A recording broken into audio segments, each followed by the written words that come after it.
spend time this morning talking about our animal shelters. According to several shelters across the region, there are more animals in the shelter this December than any other December on record. Overcrowding and overpopulation is a problem plaguing our nation's shelters. Help is needed now.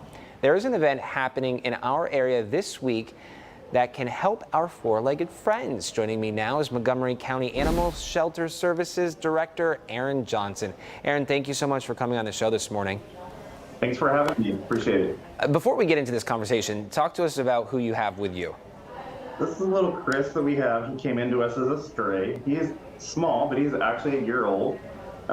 He's a little bit thin still, but he just needs a little groceries and a happy home for the holidays. And I think he'll be a good, happy, content little dog. He's a little anxious at the moment, but he's just happy to have somebody to cuddle with this morning. Hopefully he can have someone to cuddle with throughout Christmas. Okay, talk to us about this event happening this week that people can get involved with that could really help out your shelter and just the crisis we're seeing in shelters across the country. Sure, yeah. Pecco Love, we love partnering with them. They are doing the Mega Merry Adoption Weekend. It is waived pet adoption fees for pets this weekend, and we are really just simply trying to get animals out of shelters and into homes for the holidays. And shelters have just really been battling this year length of stays that are increasing in shelters, which obviously makes it increasingly difficult to help as many pets as we want to help throughout the year if animals are not moving through the shelter system into loving homes as quickly as possible. Yeah, and I know this is a problem that so many shelters are having to deal with at the moment. Why is it this December there are more animals in shelters than any other December? Why? It's due to that length of stay. So they're just not moving out of the sheltering system, but obviously they continually come into the shelter. Mm-hmm. So we're really kind of getting that backlog in the system of trying to get pets out of the shelter. And it's something that is happening all across the country. I talk to shelters frequently across the country, and I'm hearing the same things from them. And that is why even transports out of Texas and stuff have been difficult, because they're not moving animals as quickly as they normally would in the northern states as well. So that's slowed down even transports and things of that nature, which really kind of is that just relief valve for us here in the South.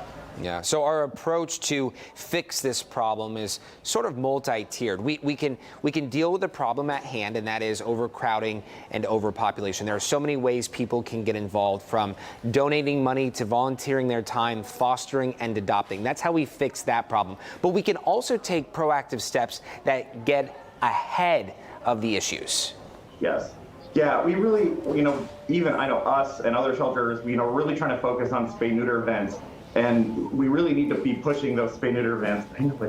And we're having a difficult time with that even. And that's really due to having the staff, having the veterinarians. It's really difficult to find veterinarians at the moment, and it makes it really hard to be able to put on those events. But as you said, donations, that's what makes our transports happen. That's what really helps us in the shelter, get all the extra things for these little guys.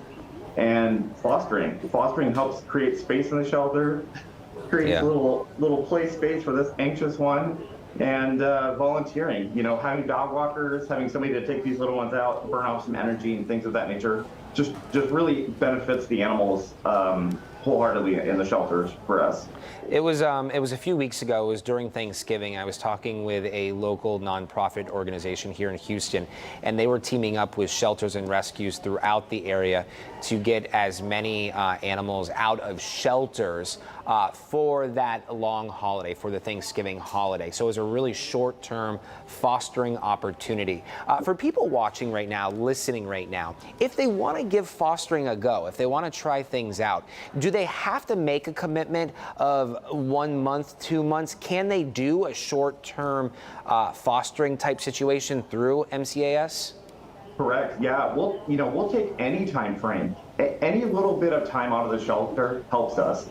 It may be only for a day, but that one day of getting somebody out of, or one of these pets out of the shelter can get us a lot of information. How do they ride in a car? How do they do on a leash? How do they interact with other people? How do they interact with other pets?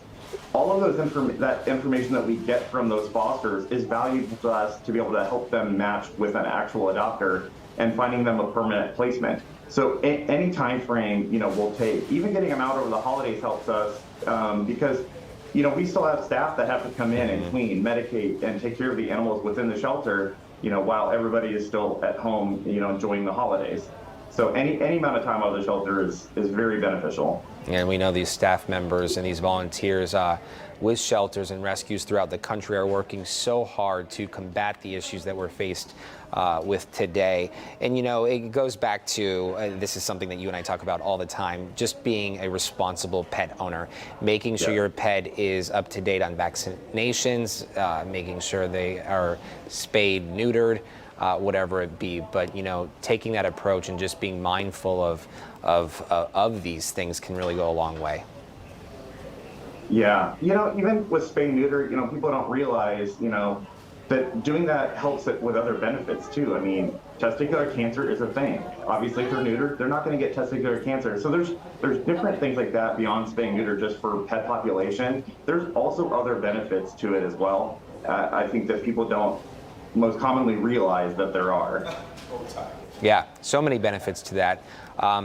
Aaron Johnson, anything else you want to say this morning before we let you go? Just that if you want to check out the megamary.com website, it has, the listing for Petco Love, and it has all of the organizations that are participating in this Mega Mary Adoption Weekend. As we said earlier, adoption fees are waived, and we, MCAS, will be at several Petcos, one in Conroe, one in River Oaks and the Woodlands. So many of the organizations will be at Petcos as well. So you don't have to even go to a shelter, you can go to a Petco. Yeah, and of course, we'll put all of this information inside this article on our website, clicktohouston.com.